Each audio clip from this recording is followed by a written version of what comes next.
Hi there, YouTube followers. This is Michael from Painting War Games, and the model I show before you is Vulcan Heastan. And today, you guys are going to look at him while I sort of talk about my tournament experience that I had today. Um, in short, I lost. I lost all 3 rounds. The first game I played, my opponent was fielding Space Marines with Imperial Guard. It was mechanized, ironically. 2 Vindicators, Chimeras, Executioner. Um, everything was in a transport or a tank. I did okay, so it was based on points. Primary objective, and all that. He got the primary objective, which was worth 10 points. Um, then I ended up scoring 7 points from the secondary objective and like Line Breaker and First Blood and Last Laugh. So yeah, it was it was 10-3, or it was 10-7. But I still lost. Not doing too bad. We break for lunch, and then my opponent was a Tau player. And as we know, Tau is all guns and all shooting. And I got tabled. I got tabled turn 4. My Canaptic race could not get past No Man's Land. Actually, they didn't even get past turn 2.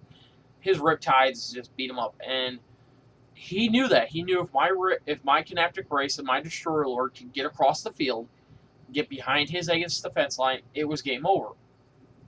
Or it was going to be a brutal loss.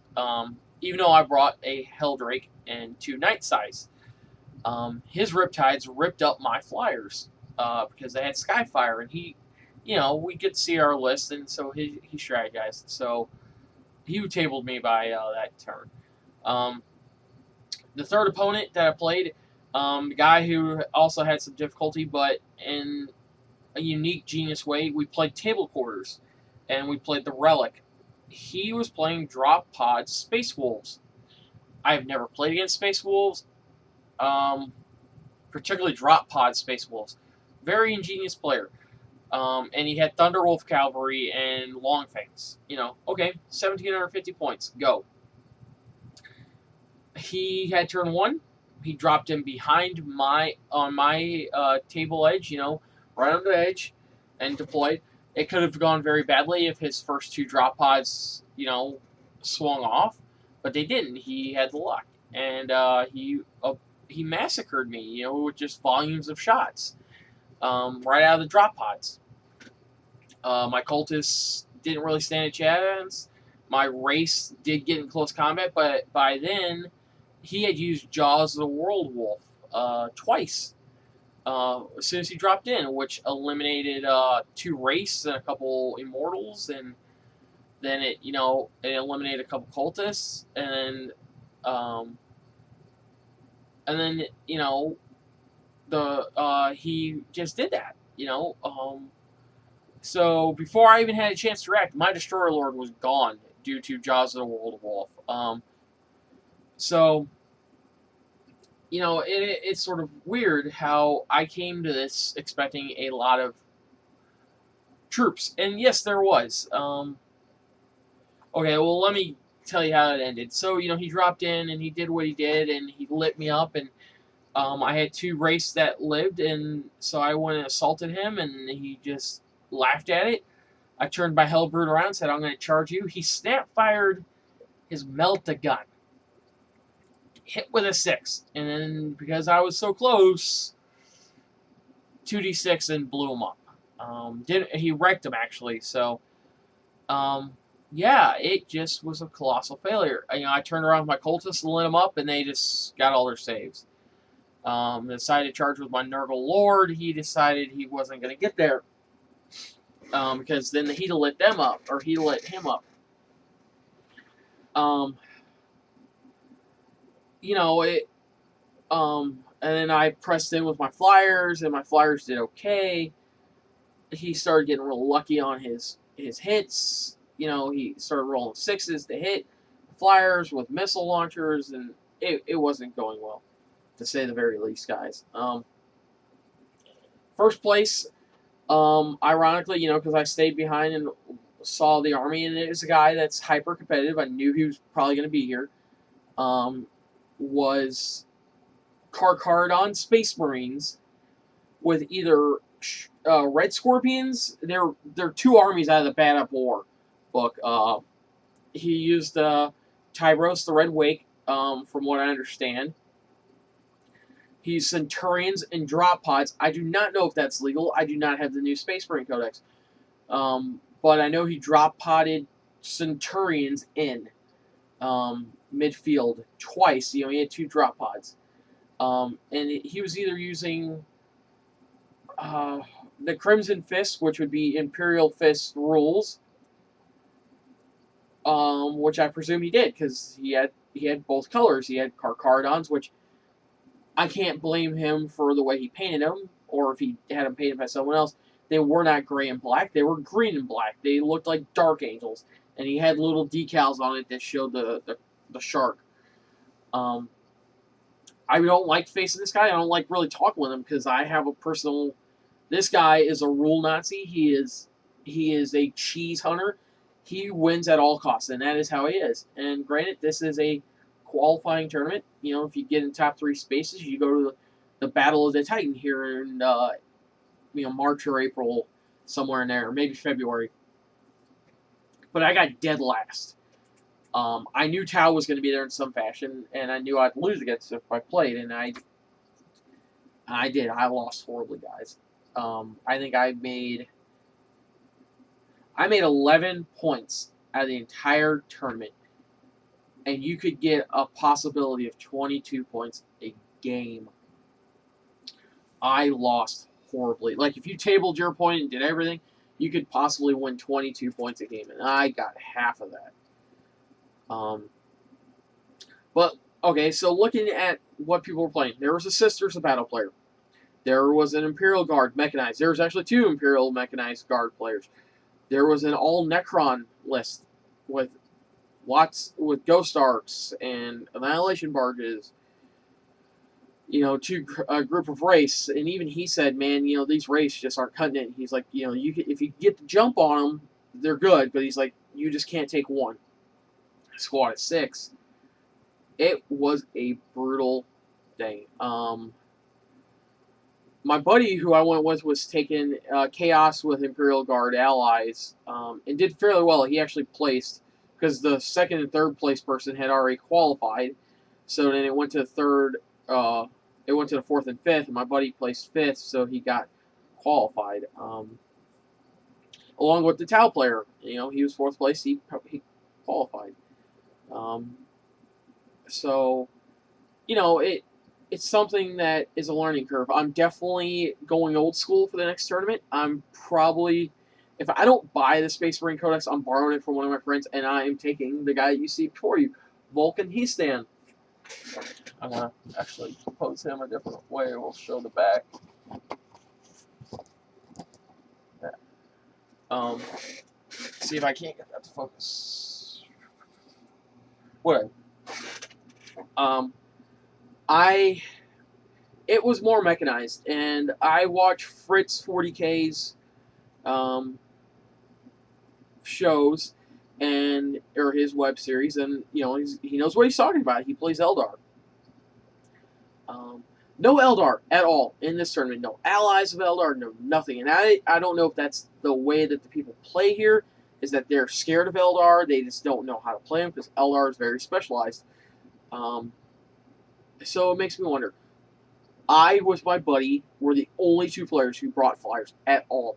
Yes, there was a couple of Aegis defense lines, but in large in part, other than the Riptides, no one had air-to-air or had Skyfire at all. At all. And it's really odd. It surprised the living hell out of me. My Helldrake did great. When it could get a shot off, particularly against the Tau guy, I wasted his Fire Warriors in one go. But it was a kill point game, so he won by sheer volume of dice. And that's what Fritz talks about, is that he talked about it when 6th edition came out. He said, everyone's going over to our troops. It's all going to be infantry. But he's like, watch. As middle of 6th edition, 2 years into 6th edition comes along, you're going to start seeing people go back to mechanized and dropping things in tanks and stuff like that. And it is almost to that degree to where it is now.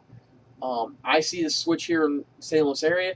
People are going back with tanks, particularly the Imperial Guard guys. Gosh, extinguishers, demolishers, every little freaking variant of Lehman Russ tank that they got, they're gonna take. The Executioner, that thing is. I can't say that I don't like it because I played against it. I've never read an Imperial Guard book. I don't know what they can technically take. So, but these guys are just stupid, and stupid in a good way. But I'm going to take a quick break, but it will seem like seconds for you guys because I'm just going to pause the video. Alright guys, I'm back. Sorry, I had dinner on the stove and I could smell it burning. But, can't remember exactly what I was talking about, but with that said, guys, Fritz is right. The pendulum is swinging back. I think Mechanized Guard are on a comeback. Excuse me, I gotta get a drink of water real quick. Particularly with their codex coming out sometime in the new year. I firmly believe Mechanized Guard will come back to an extent. There will be a lot of troops, be a lot of long-range fire, but tanks are on their way back. I think drop pods are going to get really popular because that's going to be the answer to Tau. And I see that. If you could drop in behind them and light them up at close range or get them in close combat, by all means, that's the way to do it. It's going to be an arms race now of who can figure out what. I think close combat will come back in 40K. As an opinion, it is destined to come back in some way. Someone will crack it, will crack the formula on how to get close combat to work. Whether it be drop pods, with drop podding in Vanguard veterans without their jump packs, Stern Guard. Someone will find the way to get close combat to work, other than just running with demons, because they're a close combat specialist army. But yeah, the pendulum's definitely swinging back, and I see it here. I haven't been in a tournament in probably about 4 months, or 3 or 4 months, maybe even longer. I think it may have been July or August when I went to a tag tournament, and the pendulum has swung. Flyers are on their way out, even though people agree that the Helldrake is great. They are on their way out, and from what I'm seeing. Now, that's not to say that Flyers don't have their places. The Helldrake is arguably one of the best, if not the best, flyer in the game right now. It is arguably one of those because you equip it with that Bale Flamer, and it does what it has to do, no matter what. No ifs, ands, or buts. AP3 is just amazing right now. Fritz was also correct in saying that Plasma is in a big way in the game. If you can take Plasma, you're going to take Plasma. Meltas is coming back, but in the slowest of fashions. I have not heard one guy talk about Salamanders here in the St. Louis area, and I am a huge Salamander player. I'm going to move this guy again. And with that being said, my idea for the next tournament, whether it be in December or whatnot, and I know this is running long, guys, but just bear with me. My idea for Salamanders, and this is the way I played in 5th edition, and people called me nuts, because when I picked up 40K, it was mid-5th edition. I bought the Space Marine Codex. I decided I'd play Salamanders, all that. I looked at Devastator squads, and everyone was running las cannons with Devastator squads. No one, or missile launchers, no one really thought about taking plasma cannons at the time, at least my gaming group. It was heavy bolters, it was las cannons, it was missile launchers. That was the 3 that they took a lot. Occasionally you see a multi-melta, whatever. But I was the guy who cracked plasma cannons when I came in. It was about a year into my Salamander army, and I said, I'm going to run with 4 Devastator squads, or 3 Devastator squads, with 4 3 Devastator squads with 4 plasma cannons each. Granted, I only ever got 2 of them, but that's the idea I had at the time. So I had 20 guys, 8 plasma cannons, shooting off small blasts. Granted, back then it was a mechanized list. It was mechanized everything, but that list still did fairly well. In today's game, it will do extremely well. If you're going to a tournament, or if you're expecting to go to a tournament and seeing Tau, bring plasma cannons. I am not joking. That would probably be the best bet. I'm surprised Dark Angels haven't hit really hard, with Ravenwing, with plasma and all that. I'm deeply surprised in that. I'm surprised Eldar aren't in my area as big as I would have thought. But with that said, every gaming area has their own meta. And right now the meta is switching over to more mechanized lists here in the same list area. And it seems like it's doing that across the nation.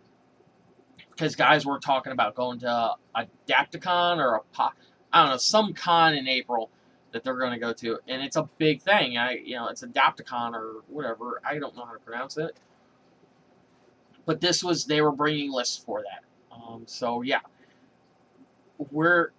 Plasma is still here. I think Plasma is here to stay. I don't see people coming away from it. I strongly suggest if you're still listening to this, it's almost 17 minutes in. Plasma cannons are the way to go. Plasma cannons on Devastator squads are the way to go. Granted, you have the chance of overheating, but I think that's your best bet for punching hard and punching deep. That's what I'm going to run with Vulcan. My heavy choices are probably going to be that. Centurions, I'm not sure on. I have yet to play with them or against them, more to the point. I've yet to play against them. All right, guys, I know this has been long. It's almost 19 minutes, or it's almost, 19 minutes. So I'm going to cut this off. I'll make another update here short the next few days. So, as always, this is Michael with Painting War Games, and as always, keep gaming.